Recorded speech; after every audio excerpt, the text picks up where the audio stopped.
la liturgia de la Eucaristía. Como mencionábamos antes, este camino que realizamos en Hablemos de Liturgia lo iniciamos repasando el lenguaje simbólico de nuestras celebraciones, qué es lo que se esconde detrás de ese lenguaje simbólico y la importancia y el valor también de nuestra participación como fieles en las celebraciones.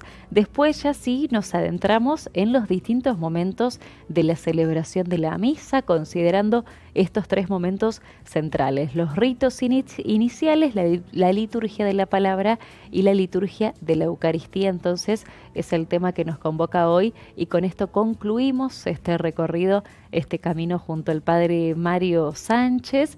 Recordamos, para quienes quizás aún no lo conocen, el Padre Mario es miembro del CENALI, el Secretariado Nacional de Liturgia, y párroco también de la Parroquia Jesús y María, de la ciudad de Jesús María, aquí en la provincia de Córdoba. Compartimos entonces lo que nos decía el Padre Mario sobre la liturgia de la Eucaristía.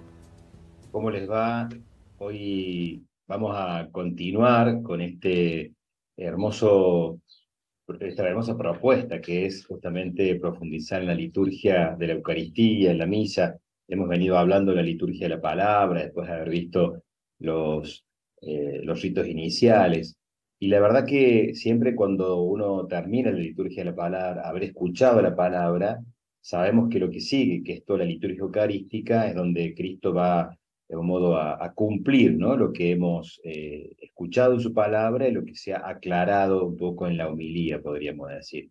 Jesús en la cena y sobre todo la cruz selló las palabras que había proclamado. Así también para la Iglesia, el memorial de su muerte y de su resurrección realiza la palabra anunciada, y entonces, como dice la oración sobre las ofrendas del Jueves Santo, pues cada vez que celebramos este memorial de la muerte de tu Hijo, se realiza la obra de nuestra salvación. Y por eso la instrucción general del misal romano, el número 72, dice justamente esto, ¿no? En la parte de la prenotanda, en la parte legal, podríamos decir. En la última cena, Cristo instituyó el sacrificio y banquete pascual, por el que ese sacrificio de la cruz se hace continuamente presente en la iglesia. Cuando el sacerdote, representando a Cristo el Señor, realiza lo mismo que el Señor hizo y encomendó a sus discípulos, que hicieran en memoria de él. Por eso la liturgia, para realizar este programa, podríamos decir así, ordena la celebración de lo que es esta parte de la liturgia de la Eucaristía en cuatro partes, podríamos decir. Cada uno corresponde a las cuatro momentos, y a los cuatro verbos de la acción de Jesús en la cena. El relato del Evangelio va a decir justamente, y por eso la palabra ilumina, dice: Cristo tomó el pan, primer verbo, tomó, y el cáliz, dio gracias, segundo verbo, lo partió, tercer verbo, y lo dio, cuarto verbo, a sus discípulos, diciendo justamente: tomen, comen, beban, esto es mi cuerpo, este es el cáliz de mi sangre, hagan esto en conmemoración mía. Por eso la Iglesia ha ordenado toda la celebración de la liturgia eucarística con estas partes, para que respondan a las palabras y a las acciones de Cristo. Por eso, primero, en la presentación de los dones se llevan al altar pan, vino y agua, o sea, los mismos elementos que Cristo tomó en sus manos. En segundo momento, en la plegaria eucarística se da gracias a Dios por toda la obra de la salvación, entonces los dones se convierten en el cuerpo y la sangre de Cristo. Y en tercer lugar, por la fracción del pan y por la comunión de los fieles, aunque muchos reciban de un único modo el pan como cuerpo de Cristo, ¿no? Del mismo modo que los apóstoles lo recibieron de las manos del mismo Cristo. Entonces, cuando uno hace ese gesto, digamos así, de presentar los dones y hacer el ofertorio, ¿no? Digamos así, está haciendo la primera parte. Después de la consagración hará la segunda parte y en la comunión haremos la tercera parte. Esto parece importante porque a veces creemos que cuando uno repite las palabras en la consagración, que hacemos justamente estas palabras, creemos que ahí tenemos que partir y no, no. La idea es que cada momento vaya siendo un momento justamente de esta plegaria eucarística. Por eso, así tenemos los tres momentos de la liturgia eucarística. Primero, la preparación de los dones, segundo, la plegaria eucarística en sí misma, y tercero, el rito de comunión. Está claro que Cristo nos dice que nosotros hagamos lo que Él mismo hizo en la víspera de su pasión. Entonces, esto es justamente hacer presente el memorial y todo lo que significa esta presencia de Jesús. La primera parte, entonces, tenemos la presentación de los dones, ¿no? La descripción de esta parte de la misa es conscientemente sobria, ¿no? En relación con el término ofertorio, ¿eh? que se añadió después del concilio, que hoy, de algún modo, digamos, lo hacemos no tanto como ofertorio, sino como presentación de dones, que sería lo más propio, digamos, ¿no? Y por eso, de algún modo, también nosotros tenemos hoy este momento, ¿no? El Concilio Vaticano II realmente reaccionó y nos va a invitar a que los ritos actuales estén centrados en esta presentación de los dones necesarios para la Eucaristía de la Iglesia, ¿no? Comprende dos momentos fuertes. La presentación, entonces, de estos dones y la presentación de las ofrendas, cuando el sacerdote eleva el pan y eleva el cáliz, y la oración sobre las ofrendas, que de algún modo también es como un gosnia, es como una especie de bisagra, ¿no? Lo que va a ser este momento que va a continuar después. ¿Cómo se realiza la procesión de ofrendas? ¿No? La acción litúrgica queda centrada ahora en el altar, no ya en el ambón, como veníamos viendo en la liturgia de la palabra, ¿no? Al que se acerca el sacerdote, justamente, a él se llevan en forma simple, procesional, el pan y el vino, y quizá también otros dones, ¿no? En el pan y el vino, que se han de convertir en el cuerpo y la sangre de Jesús, va a actualizarse justamente ese misterio pascual de Cristo.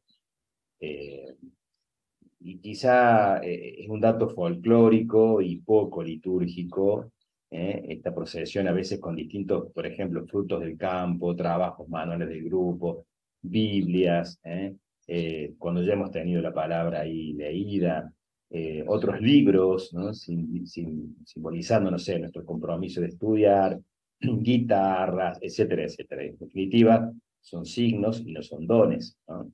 Si queremos usar todos estos signos, quizás sea mejor ponerlos al principio de la misa como ambientando la temática de la celebración. Por eso me parece que es importante tener claro que lo que se ofrece aquí son dones y todo lo que se ofrece es para el bien de otro, o para el bien de la iglesia o para el bien de un necesitado, ¿no? Y es conveniente entonces que la participación de los fieles se manifieste justamente en la presentación del pan y el vino, que lo hace en nombre de toda la comunidad. Entonces, es bueno que aquí también participen los fieles. Aquí hay un canto, el canto aquí es de acompañamiento, no es un canto ritual, con lo cual, digamos así, podría no, omitirse y el sacerdote tendrá que hacer justamente las municiones correspondientes que están puestas en el misal. Después también, por supuesto, que aquí hay todo lo que son las oraciones de presentación del sacerdote, que justamente tiene que ver con elevar esta ofrenda a Dios para que pueda ser recibida, ¿no? Entonces, aquí también hay súplicas, hay invitaciones a orar al pueblo, en lo que es la oración justamente sobre las ofrendas. Y después de presentar las ofrendas, lo que se usa es el lavado, ¿no? El lavarse las manos en un extremo del altar o en un costadito, tiene un sentido simbólico y no tanto práctico, digamos, ¿no? No es que el sacerdote se lava las manos solamente, es un rito que expresa el deseo de una purificación interior, ¿no? Entonces, tiene que ver justamente con también un pedido de perdón, ¿no? Y con la oración de las ofrendas vamos a concluir, digamos así, lo que es esta primera parte de lo que, digamos así, la presentación de los dones, la presentación de las ofrendas. Aquí me parece importante siempre rescatar la figura del pan y el vino, ¿no? El panásimo, por supuesto, el pan que es, digamos, harina de trigo y agua sin levadura, sin ninguna otra sustancia como grasa, aceite, sal, etcétera, etcétera, ¿no? Y el vino, que es un vino apto para misa, un vino que tiene que ser justamente de misa, un vino que no tiene ningún agregado químico, ningún conservante, ninguna otra forma de, digamos así, de fermentación que no sea la fermentación natural. Por eso, por ejemplo, es muy común decir el vino mistela es el vino de misa. El vino mistela es lo menos apto para misa. El vino mistela es un licor de vino, ¿no? Para hacer ese vino, o ese licor de vino que es el mistela, se le agrega el azúcar, se lo espesa, entonces no es apto para misa. El vino de misa es un vino natural, un vino, por ejemplo, patero, por decir. Por eso hay que ver, digamos, justamente los que son aptos. Porque tiene que ser un vino puro, vino sin ningún agregado, sin ninguna otra forma, digamos, de fermentación. Hacemos una pausita musical. Después de esta pausa, continuamos con un segundo bloque, viendo todavía lo que son la liturgia de la Eucaristía, la plegaria eucarística.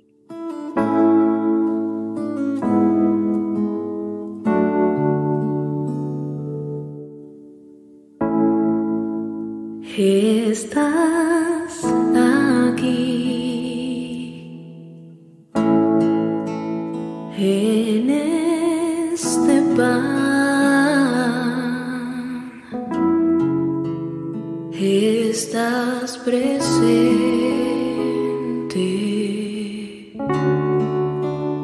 en este vino. Te hiciste pan, te hiciste carne,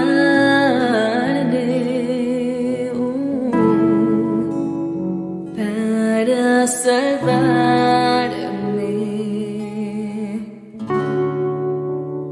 para salvarme.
Continuamos entonces con este segundo bloque. La idea es que sigamos profundizando en todo lo que es la liturgia de la Eucaristía. Así como vimos recién un poquito en un primer bloque la presentación de los dones, la presentación de ofrendas y todo lo que significa esta oración. Vamos ahora propiamente al corazón, digamos así, de la liturgia eucarística, que va a ser la plegaria eucarística. La plegaria eucarística justamente se denomina así porque es justamente la oración mayor, ¿no?, de este momento. También se conoce como anáfora o como canon, ¿no? La plegaria eucarística es un lugar privilegiado en que la Iglesia expresa justamente su fe, no solo su fe eucarística, sino en general, su comprensión de este misterio que estamos celebrando y que se va a hacer presente allí sobre el altar. La celebración es en verdad el sacramento de nuestra fe, que así de hecho lo anunciamos después de la consagración. Es como su síntesis, su compendio, digamos, ¿no? También es una oración que nos va educando nuestra actitud espiritual de fe, porque justamente ahí basamos nuestra fe, en este misterio pascual de salvación. Entonces la plegaria eucarística es la oración por la cual la Iglesia hace la Eucaristía. La Iglesia justamente va a, entre comillas, ¿no?, a hacer la Eucaristía en este momento de la celebración. Frente a esto solo cabe una actitud, ¿no? Podríamos decir así, la del estupor eucarístico, la admiración, ¿no?, el asombro eucarístico. En concreto, podríamos decir así que el documento del Papa Benedicto XVI, la Sacrosanctum Caritatis, es de 2007, pero el número 5 él decía de una forma muy exclamativa, decía: ¿qué admiración ha de suscitar también en nuestro corazón el misterio eucarístico? Y afirma como en la conclusión, que el Espíritu Santo enciende en nosotros el mismo ardor que sintieron los discípulos de Maús y renueve en nuestra vida el asombro eucarístico por el resplandor y la belleza infinita en el rito litúrgico.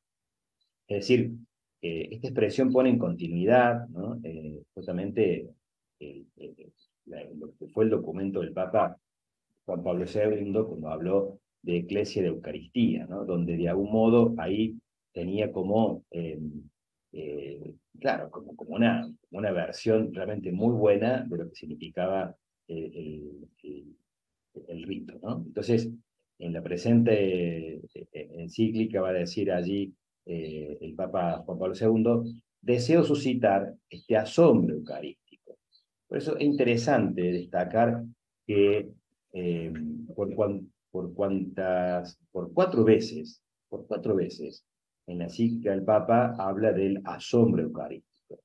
Entonces, creo que cuando uno se mete en este momento, hay que invitar a los fieles que de verdad tengan este sentimiento religioso, este sentimiento en el cual puedan sentirse que están, yo digo, siempre como metiéndose en ese misterio que tiene la Eucaristía para nosotros. Es un misterio de gracia, es un misterio de mucha profundidad teológica, y en definitiva es el centro de nuestra fe. Cada vez que nosotros celebramos la Eucaristía, hacemos presente a Jesús en el Santísimo Sacramento del altar. ¿Y en qué momento? Y bueno, justamente en este. Creo que es el momento más privilegiado y el momento más profundo de toda la Eucaristía, de toda la misa. ¿Cómo se desarrolla justamente esta plegaria eucarística?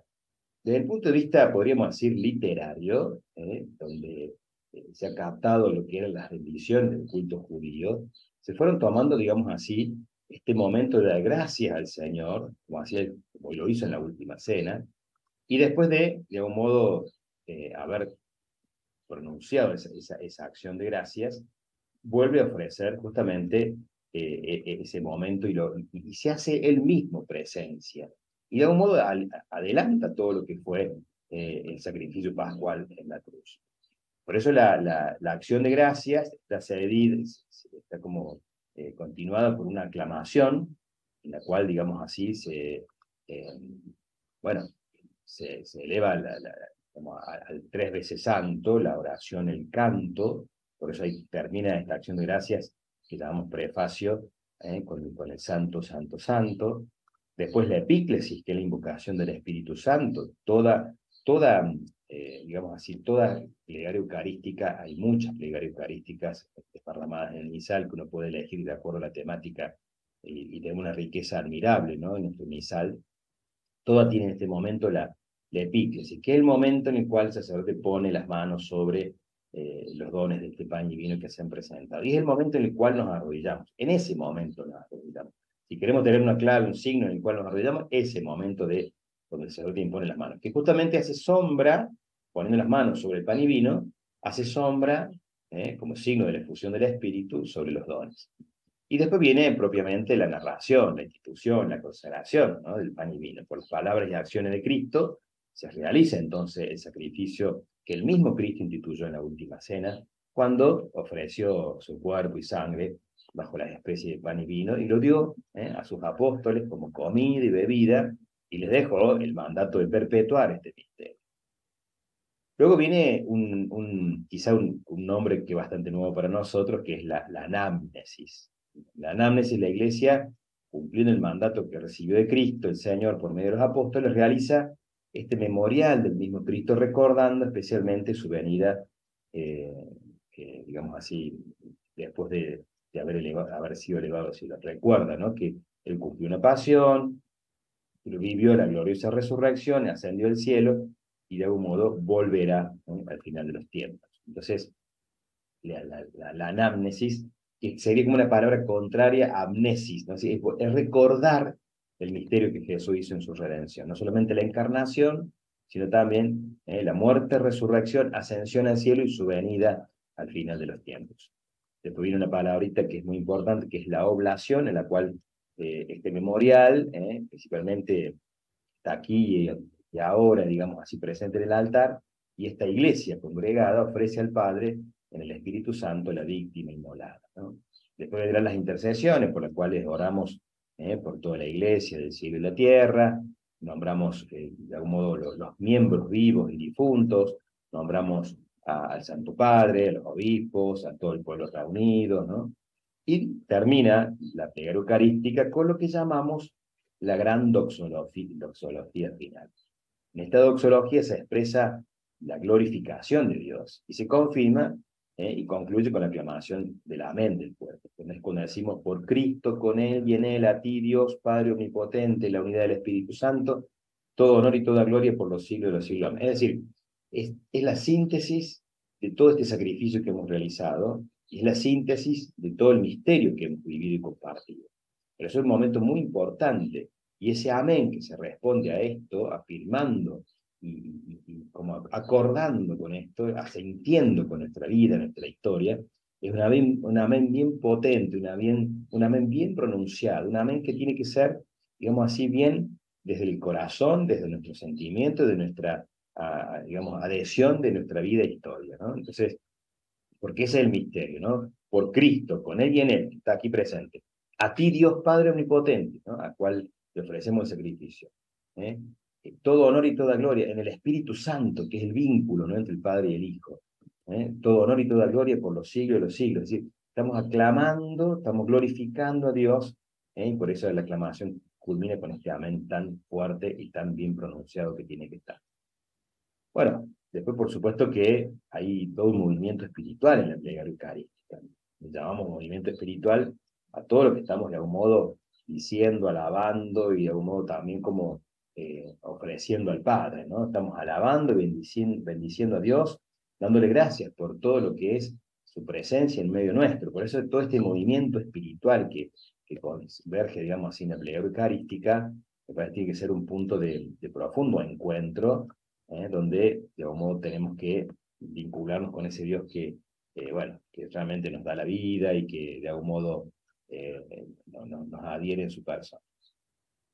Las plegarias eucarísticas son muchas, ¿no? Tenemos 4 primeras plegarias eucarísticas, que son las más comunes, o digamos, en el orden están primero en el misal. Después tenemos plegaria eucarística para misa con niños, tenemos 3 plegarias eucarísticas de misa con niños.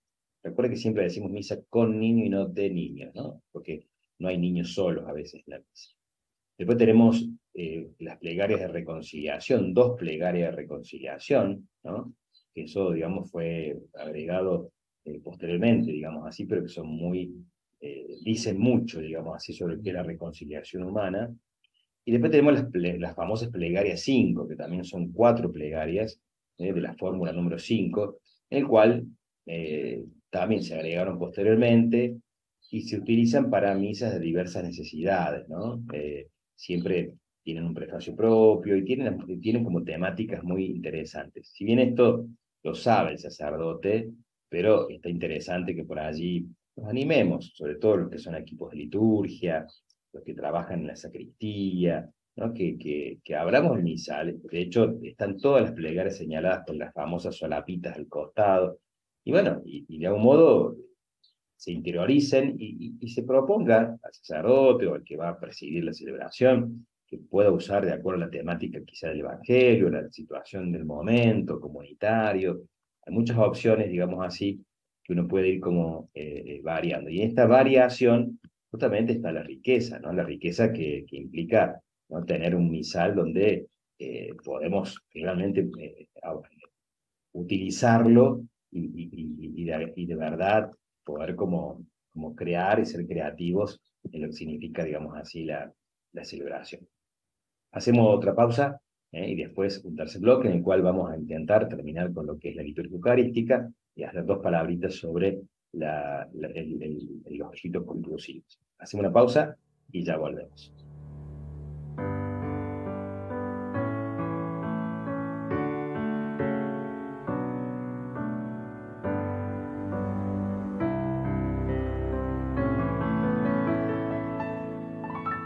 ¿Cómo al Señor podré pagar todo el bien que me ha hecho? Levantaré la copa de la salvación, levantaré mi vida en oblación. Levantaré la copa de la salvación, levantaré mi vida en oblación. ¿Cómo podré yo corresponder a tu eterno amor divino? Te entregaré mi vida para siempre, en gratitud, adoración y amor. Te entregaré mi vida para siempre, en gratitud, adoración y amor. Por eso doblo mis rodillas ante ti y me rebosa el corazón de gratitud. Por eso siento esta gran necesidad de adorar, agradecer y amar a ti, el autor de toda paternidad y de toda filiación espiritual.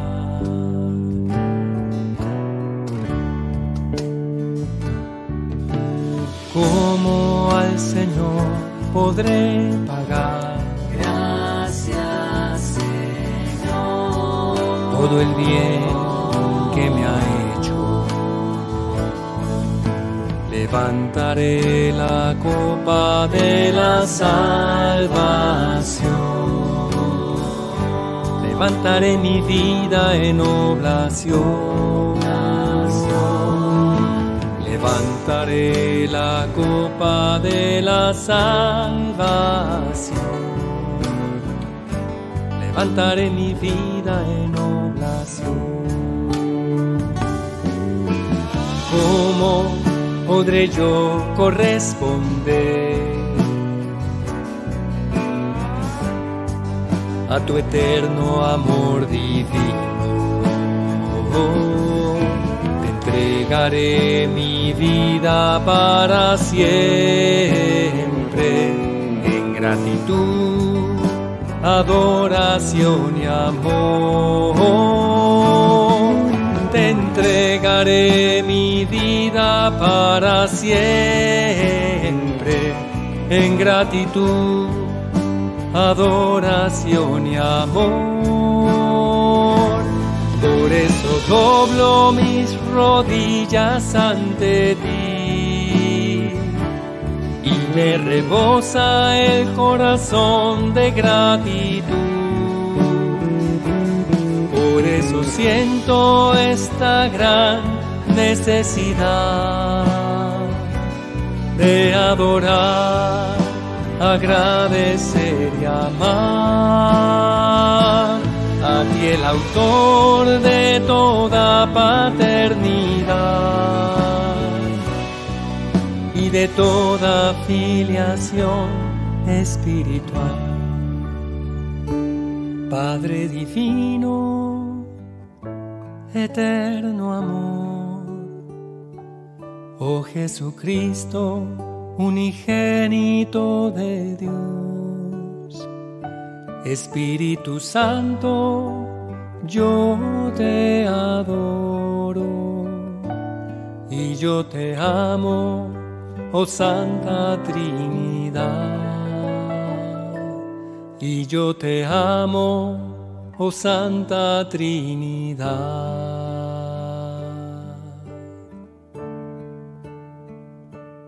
Continuamos en este último bloque, por este jueves, que de algún modo continúa, ¿no?, con lo que es la plegaria eucarística, la liturgia de la Eucaristía, perdón, con lo que es el rito de la comunión. El rito de la comunión, quizá nos hemos congregado para este momento, ¿no? La acción eucarística de la Iglesia ha sido ya realizada, un conjunto de ritos van a inducirnos a que participemos, digamos, más profundo todavía, comulgando con ese Cristo corporalmente. Es lo que constituye el rito de la comunión. Para esto nos hemos reunido. Este es el momento quizá cumbre, el momento más importante de la celebración. Ni siquiera quizá lo ha sido la consagración. Si bien la consagración es sumamente importante porque ahí lo hacemos presente a Cristo mismo, pero justamente los que están debidamente preparados en este momento son los que se unen en cuerpo y alma al mismo Cristo. Como la celebración misma lo va a decir, es un banquete pascual. Por eso conviene que realmente lo tomemos así, que los fieles debidamente preparados reciban este alimento espiritual. Con lo cual, justamente nos preparamos y abrimos el corazón. ¿Cómo?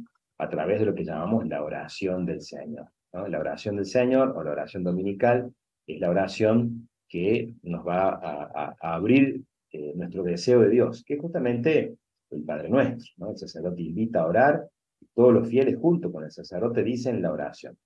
Solo el sacerdote va a añadir después lo que se llama el embolismo, o sea, lo que va a envolver, lo que va a sintetizar, que de algún modo desarrolla la última parte de la oración del Padre Nuestro y pide para toda la comunidad que los fieles sean liberados de todo el poder del mal. La invitación, la oración misma, el embolismo, la doxología, inclusive al pueblo, se profieren a veces con un canto y siempre en voz alta, ¿no? Puede ser hablado, pero siempre en voz alta. La oración del Señor forma parte, en un principio, de los ritos, digamos así, del bautismo, ¿no?, en los cuales los catecúmenos aprendían de memoria esta oración. Y luego se fue justamente agregando a todos los sacramentos.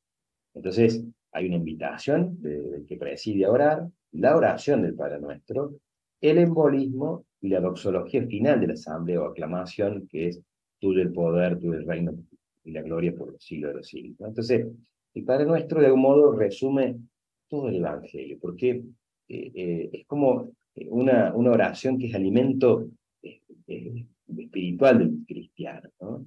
A la vez es la oración del Señor y la oración de la Iglesia, porque no solamente la Iglesia la ha hecho propia como enseñanza de Jesús, sino, como digo, el mismo Jesús la ha hecho su propia oración. De hecho, la enseñó.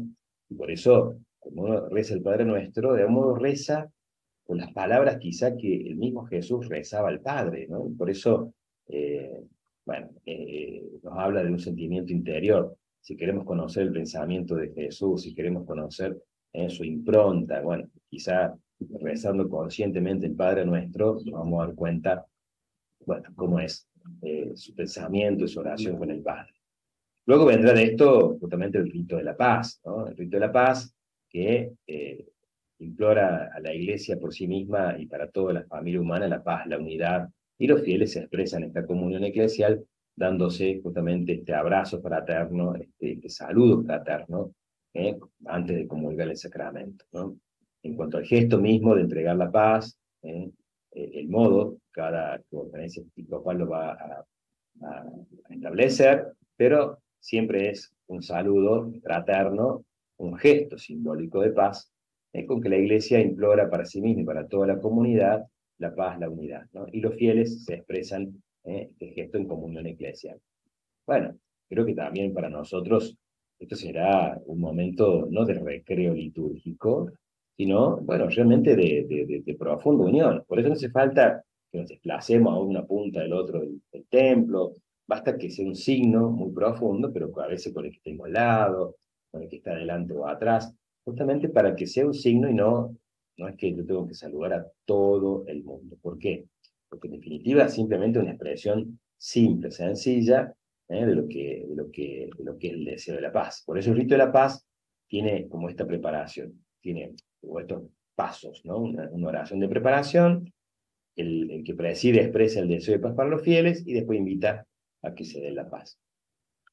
En ese momento, justamente, también como que se intercala, o se superpone a veces incluso, otro rito que tiene que ver con la acción del sacerdote, que es la fracción del pan, ¿no? El sacerdote parte el pan eucarístico, puede dejarse llevar por el diácono, y este gesto de la fracción del pan, que es el mismo gesto que hace Cristo en la última cena, es el modo con el cual ese pan que se ha consagrado se va a repartir para todos. Cristo se parte y se comparte como signo justamente de su entrega, ¿no? Un gesto que de algún modo nos expresa, ¿no?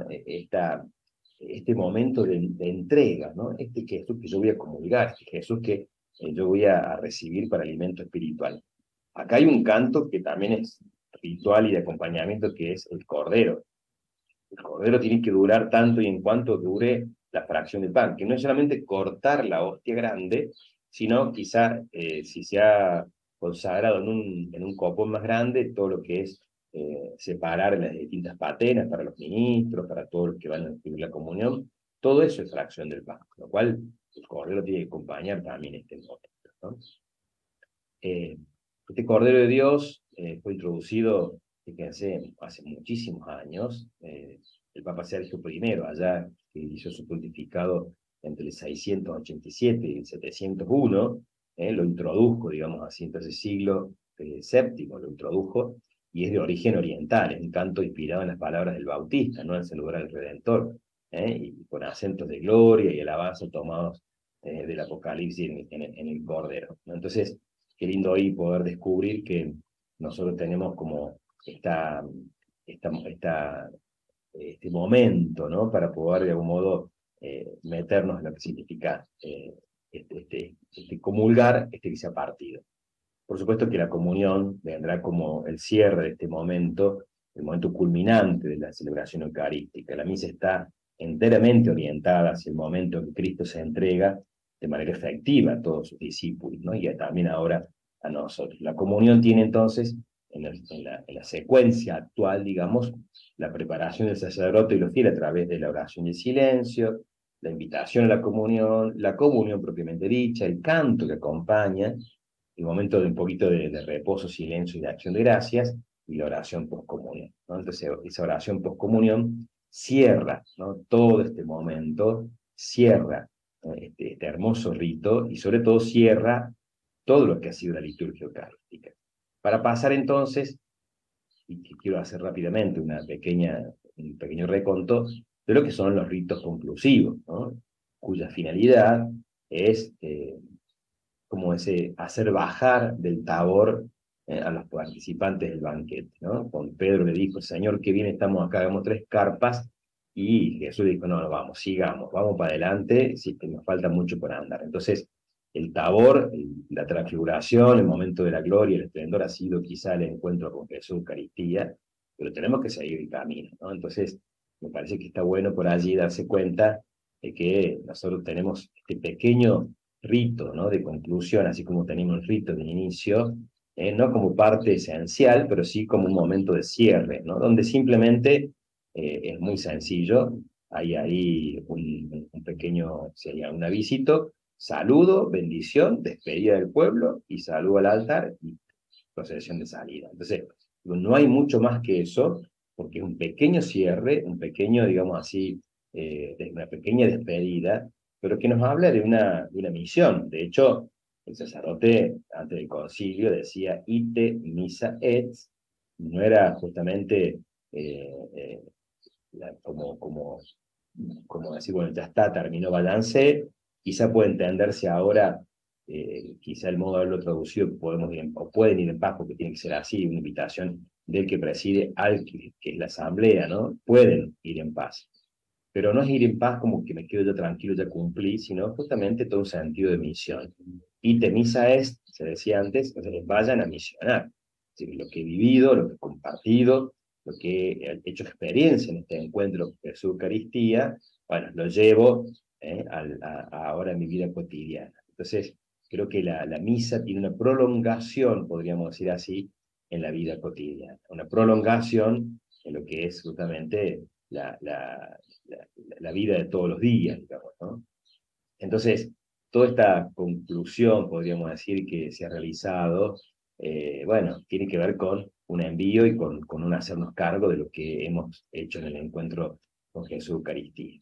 Bueno, simplemente para redondear, me parece importante que todo lo que hemos venido viendo, desde los ritos iniciales, que tanto tiempo le dedicamos, la plegaria eucarística, la liturgia de la palabra, la liturgia de la Eucaristía con todas sus partes y este pequeño rito de conclusión, nos habla de un dinamismo, ¿no?, de un dinamismo que es justamente la celebración eucarística para nosotros, ¿no?, donde podríamos decir que es como una gran escalinata, ¿no?, donde nos vamos a saludar, vamos a pedirle perdón a Dios como lo hicimos en los ritos iniciales, vamos a escucharlo, entonces nos encontramos con Él en su voz, en su palabra, vamos a hacerlo presente, ¿no? Entonces no solamente lo vamos a escuchar, sino también lo vamos a ver en la Eucaristía, y después lo vamos a comulgar, es decir, vamos cada vez ascendiendo más, un poquito más, para encontrarnos con Él justamente en la Eucaristía. Y de repente todo culmina bastante rápido, podríamos decir, con lo cual nos damos cuenta que toda la celebración eucarística está armada para que sea una gran preparación para el momento cumbre que es la comunión. Y de ahí después nos vamos compartiendo, habiendo compartido el pan, llevando su palabra, su presencia en medio de nuestro pueblo, en medio de nuestra familia, en medio de nuestra vida cotidiana. Bueno, nos despedimos, entonces hasta acá vamos a llegar en este momento que ha sido un espacio hermoso, en el cual agradecemos a la radio habernos permitido este momento, ¿no? A todos los que han seguido a través de la radio o del streaming, de la televisión, por haber compartido este espacio, que lo vamos a retomar seguramente en cualquier momento, pero bueno, eran unos encuentritos que queríamos proponerles y desearles entonces que, bueno, sea fructífero, ¿no?, para todos. Que también esta pronta Navidad que vamos a celebrar, a la cual nos vamos preparando en el Adviento, bueno, nos ayude justamente a abrir el corazón a este misterio de Cristo. La encarnación que vamos a celebrar en la Navidad tiene sentido cuando miramos también hacia la Pascua, ¿no? ¿Por qué? Porque Cristo nace para poder después entregar su vida por nosotros en esa redención que va a ser la cruz y su resurrección. Y de ese misterio mamamos, bebemos, es fuente, ¿no? Justamente hoy la Eucaristía. De todo ese misterio, ¿no?, que se produjo en un momento en la historia, hoy lo hacemos presente a través de la Eucaristía. Por eso el gran encuentro con Jesús, ¿no?, como fuente, cumbre, es este momento que hemos compartido durante estos encuentros sobre liturgia. Ojalá que, bueno, podamos nosotros, cada uno de nosotros, tener bueno, este momento de reflexión y que nos sirva para prepararnos cada vez más al encuentro.